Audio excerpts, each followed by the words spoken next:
Hi, Mochismo Eugene. Welcome to another video from Exit Strategy. Please like, subscribe, share this video if you found it helpful. Give it a thumbs up. I would appreciate that. Pass it on. I've been a little under the weather. I've had some new discoveries with my daughter.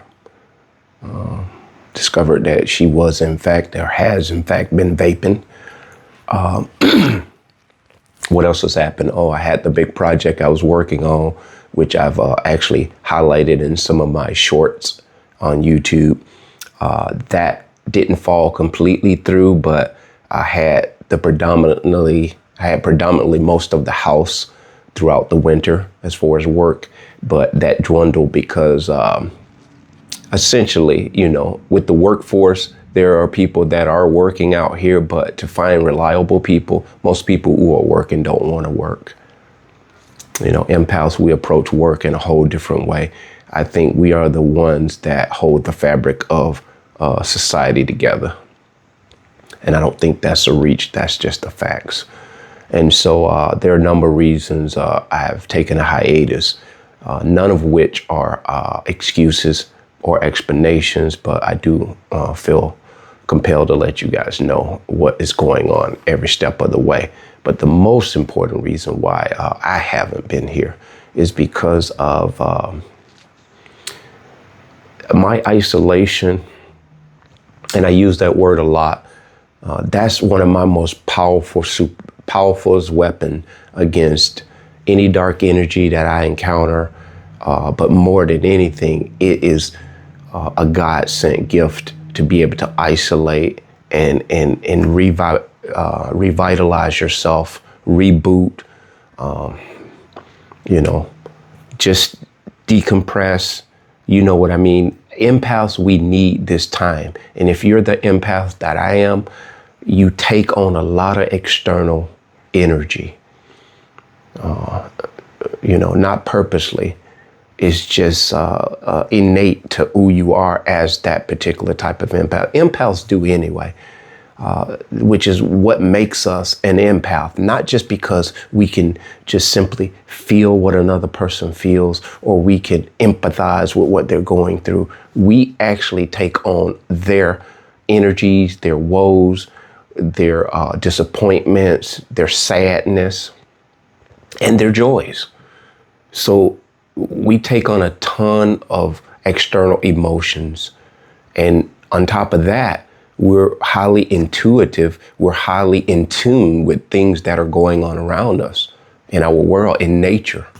I'm not talking about political, the tabloids and that kind of stuff there. We know how to see that from a mile away and keep it moving. We don't get caught up in it because it's all smoke screens. It's all a matrix type of programming. And now that we are awakened to who we are as an empath, as opposed to before, we know why we behave the way we do. We know that we're the last man out. We know why we are at the end of the line. We know why we get passed over, fired. We know why we get scandalized. We know all of these things. But those things don't mean much to us because we know the way that we are wired, the way we are designed is to be a benefit in this world, a benefit, not a liability. And so my isolation comes at times where I might just decide to disconnect and disengage, not just unhear, but I take that proactive approach and I would do just what is necessary to reboot and just get myself re-energized. I was quite ill here a few days ago, but most of the time I'm able to get the needed medications, which I don't like medications, but I'll do Theraflu and I'll do Alka-Seltzer plus colon flu. Those are the two specific ones that I do. I don't play around with a lot of medications. And that seems to do the job. I'll dose up. I'll layer up and I'll go and cover up under the covers for a night or two. I'll wake up drenched and I'll change my bedding out and launder those. And as you can hear from the sound of me, I'm on the end of it as long as I stay out of the weather and stay covered up, I should be fine. But I want to talk to you guys about what type of empath you may be. I was looking at a video the other night, and it was talking about the 5 most deadly empaths that you want to meet or you may encounter. And you could decide whether you fell in that category or not. I'm just going to try to remember 2 or 3 of them. One of them is a reflective empath, which I believe I fall in that category. One is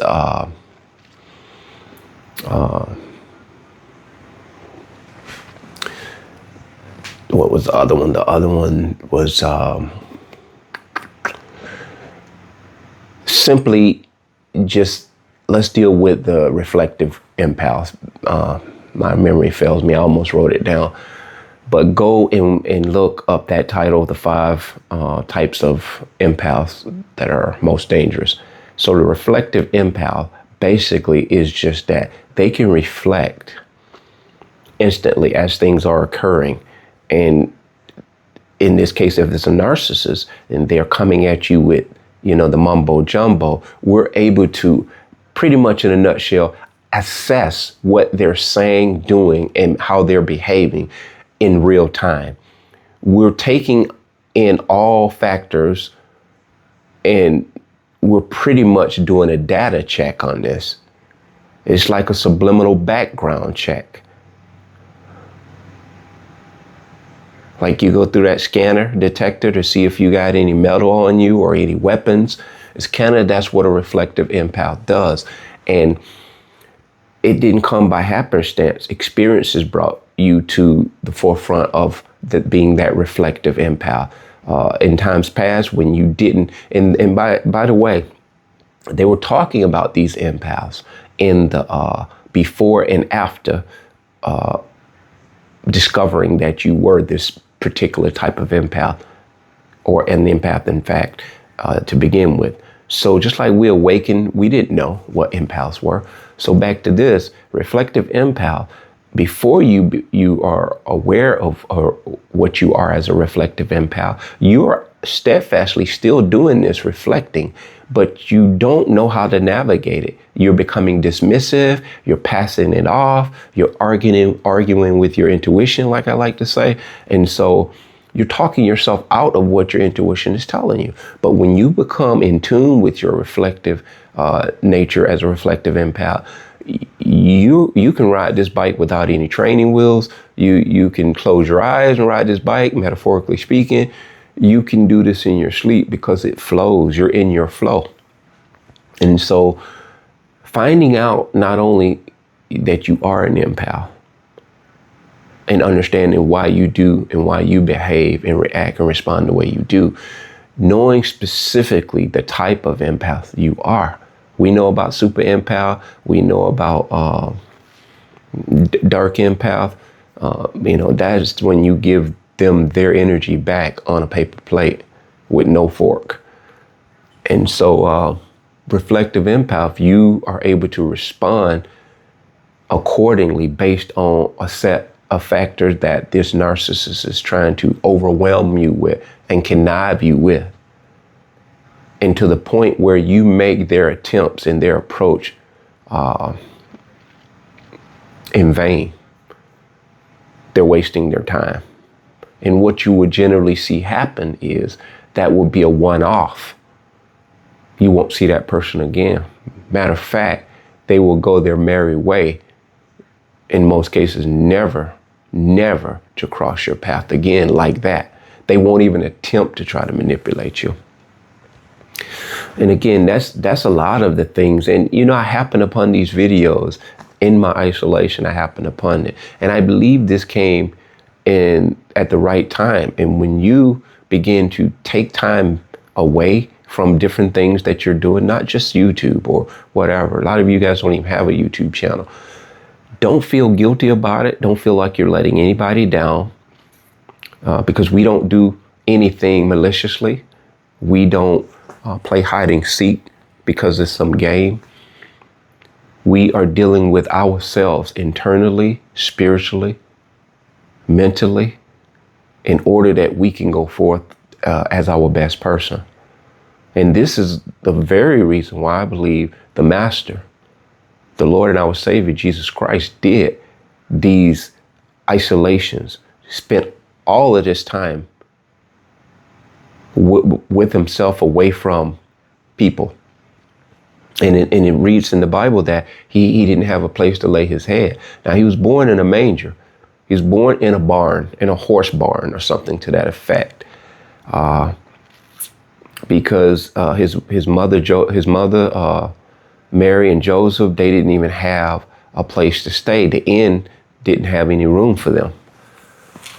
And so that is reflective of what we are as Empath. We don't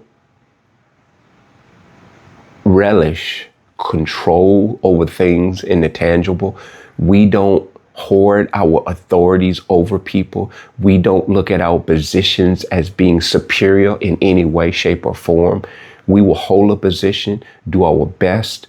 We will be that best supervisor, that best leader.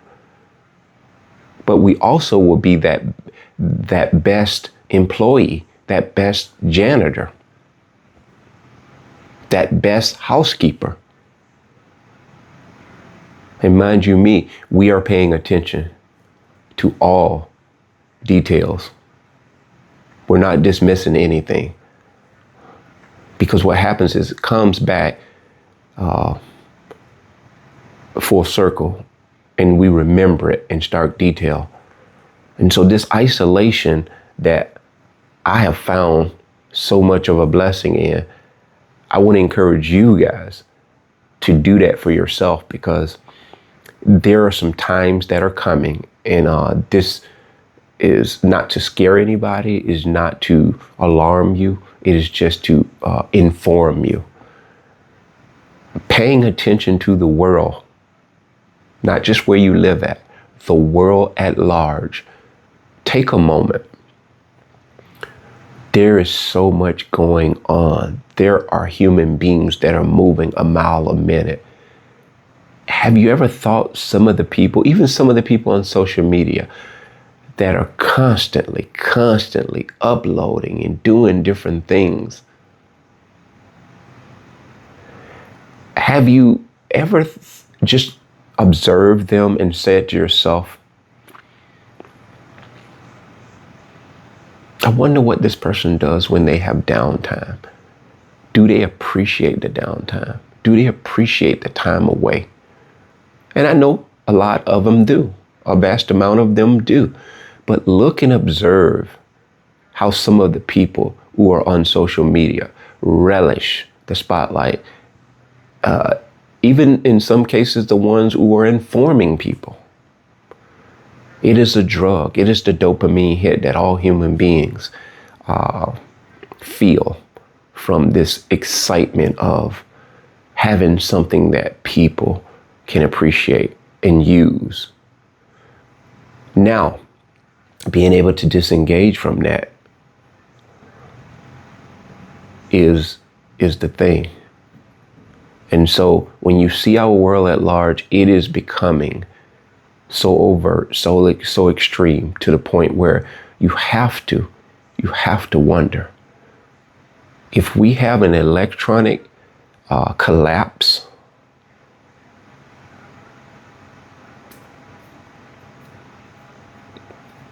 Let you think about that for a minute. Take time away from your cell phone. Do that for yourself. Our electronic device, just as I'm recording on my phone now, we use it to do transactions financially, socially, business, you name it. We use our phones for probably 90% of what we do in life. And that should be reversed. We should use our phone probably about 15 to 20% of what we feel like we need it for. And that other 90% or 80 to 85%, we should be interacting and engaging with one human being to another, getting connected with nature, listening to people face to face. This way you become very attuned to what's real and what's not, and how much orchestration a lot of us have, how much we're putting on the show, putting on the hits.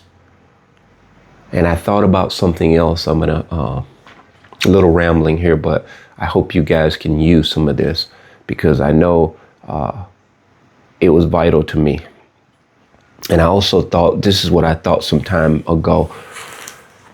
I had gained some traction here on YouTube, and I began to have a few videos that go viral. And I had talked to a friend of mine who's on YouTube too as well. And I told him this a while ago. I believe there are a combination of reasons why this isolation goes and comes with me. And I'm just going to be transparent if I can. And I'm going to be honest, because as an empath, you know, when you're in tune with yourself, you can speak matter-of-factly. And I want you guys to be able to identify what you think, who you are, and why you do what you do with no apologies. I have often thought, and I believe God has confirmed this to me, that the things that I am not in a hurry to succeed in, those are the very things that I will become very successful in. Like this YouTube channel, it seems as though when, and that's the human nature, in the sense that I don't think I want to disappoint anybody. And that's something I have to rewire myself to understand and accept. You're going to disappoint somebody sometimes. And sometimes you're going to disappoint some people all the time. And so in a nutshell, I've seen the success that God wants to give me, whether it be YouTube, in my business ventures, because the gifting that God is giving me is the gift of encouragement, the gift of tenacity, the gift of courage, the gift of truth, and the gift of authenticity.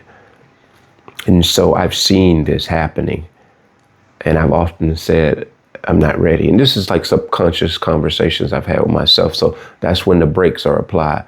But then there are a couple of voices that are speaking in my spirit. And it's kind of like the voice is saying, you know, when were you ever ready for the challenges that you've had in your life? They came, you dealt with them, you approached them, you overcame them. I said all of that to say this.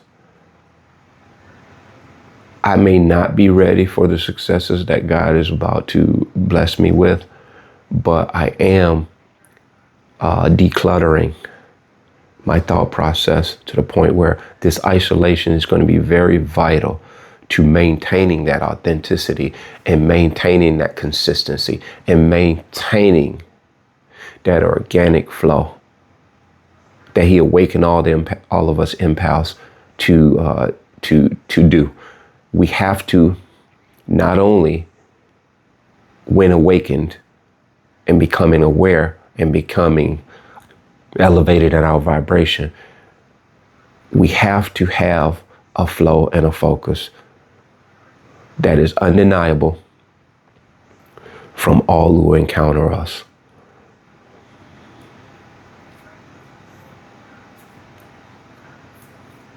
And with all of these issues that I've had here, when I would say all, a few of the issues that I mentioned in the beginning of this video, I have been in deep thought about them, you know, especially the one with my daughter discovering that she is in fact vaping.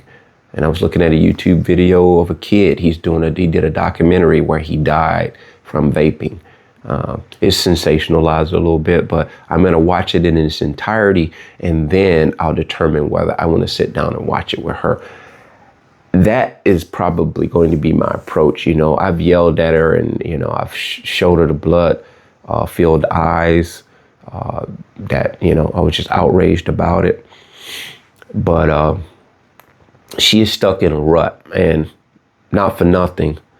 The side that she's on over there, they are setting her up for failure. And I've divulged this to both of my twins in times past. I have not minced words, but I have tried to be delicate but firm at the same time, and letting them know this is not malicious attacks on anyone. I'm going to speak this, so therefore when it does become real, you'll be able to determine what approach you would take. Because if you don't teach your children the realities of life, when they get to that wall, they need an alternative.